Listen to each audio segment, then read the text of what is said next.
I knew I had hit rock bottom.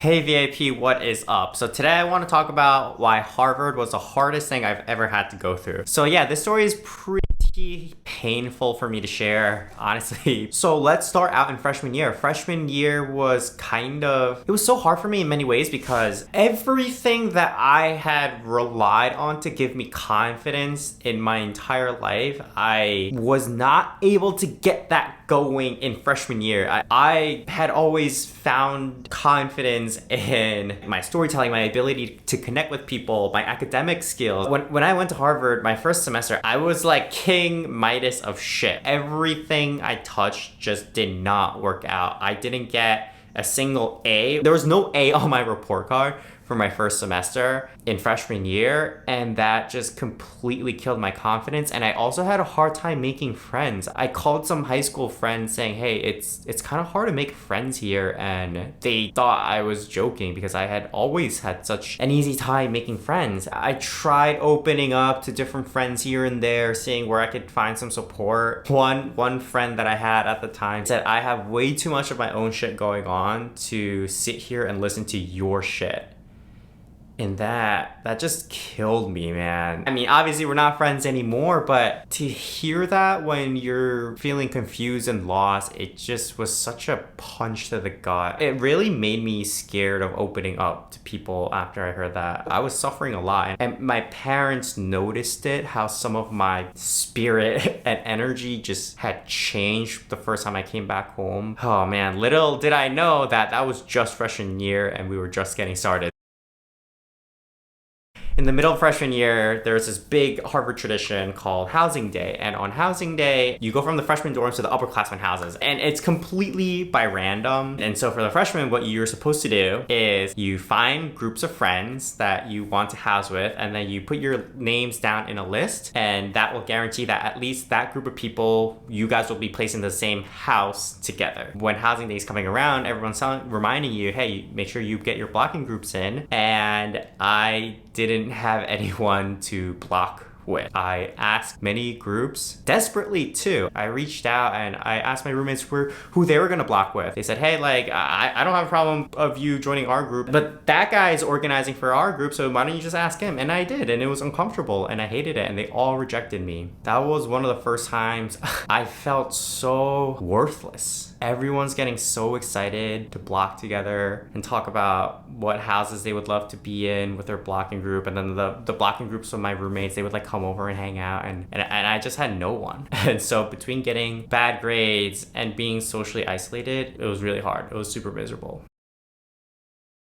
And so by the time I was a senior, it was all of these problems, except it got even worse because there are real stakes now. My grades started suffering again because I didn't know how to balance trying to find a job with trying to keep grades up, and I had no idea what I wanted to do. And then the roommates that I had in junior year didn't want to room with me again. They wanted to room with just different people. So I switched houses, which is like a pretty rare thing to do because I was placed in Adam's house, which is seen as one of the more desirable houses. So to be going from one of the top houses to a lesser known or like a less liked one was kind of not normal. Yeah, so I found some friends who had taken a gap year, so they were a year older, and I roomed with them. But it was also a lonely experience because they're a year older and they already kind of like had their own things going on, and so I started just hanging out by myself. I went to go eat a lot of lunches and dinners by myself. And if you are a working professional, I know a lot of people now who like to eat on their own, but I hate eating on my own. It was just one of these things where I was like, damn, I can't believe I'm a senior and I have no friends to go eat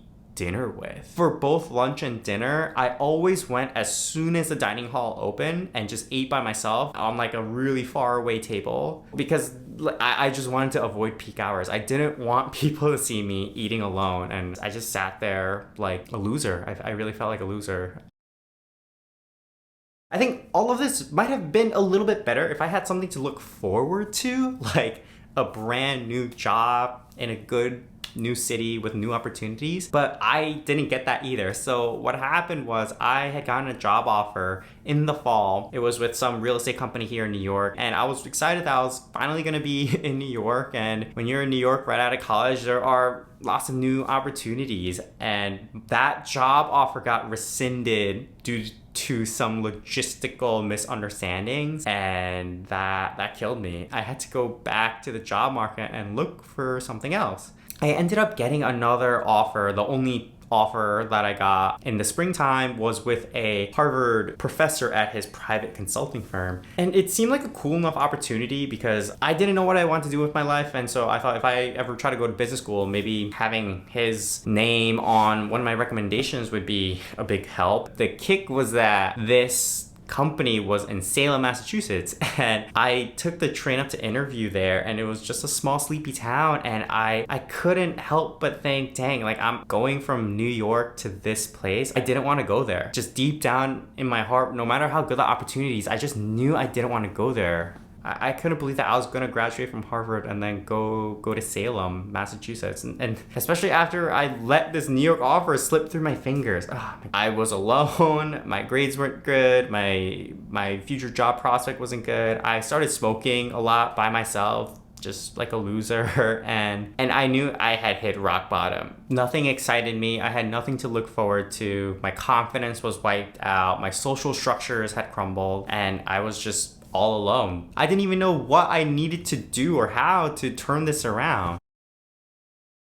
So I decided to get help. I went to the school psychologist and I talked to him and I told him about some of the things I was going through. And at the end of it, he said, "No, you're not depressed." And that killed me. All I wanted to hear from him was, "Yeah, you're depressed." How could I not be? I knew it. I had been feeling this for years. And so for him to not validate that, it crushed me. Because if he had said, "Yes, you're depressed," then I would have known what to research. I would have been able to have this enemy that I could work against and to improve. But when he said, "You're not depressed, maybe stop smoking by yourself," I felt even more lost. What am I supposed to do? How am I supposed to dig myself out of this? Is this me? Is this the situation? I had no idea, and there was no hope. Like I just couldn't see anything in the future that would help me to start turning this ship around.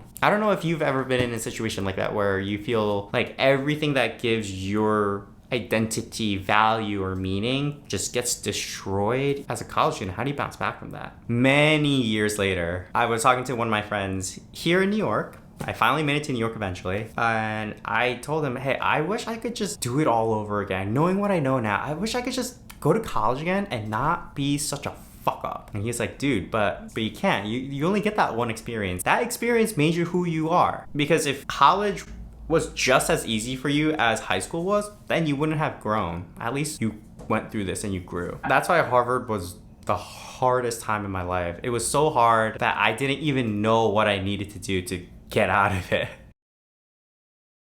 That is a little snippet of some of the hard things I went through in college. Let me know down in the comments if you've ever had an experience like that or something really tough that you've been through. The story gets worse. It got a lot worse before it started to get better. I did get better eventually, but I think in the next video in this series, I'm gonna talk about how I got fired from my first job, the one where I went to go work in Salem, Massachusetts. Anyways, CIP, thanks again for watching, and I'll talk to you in the next one.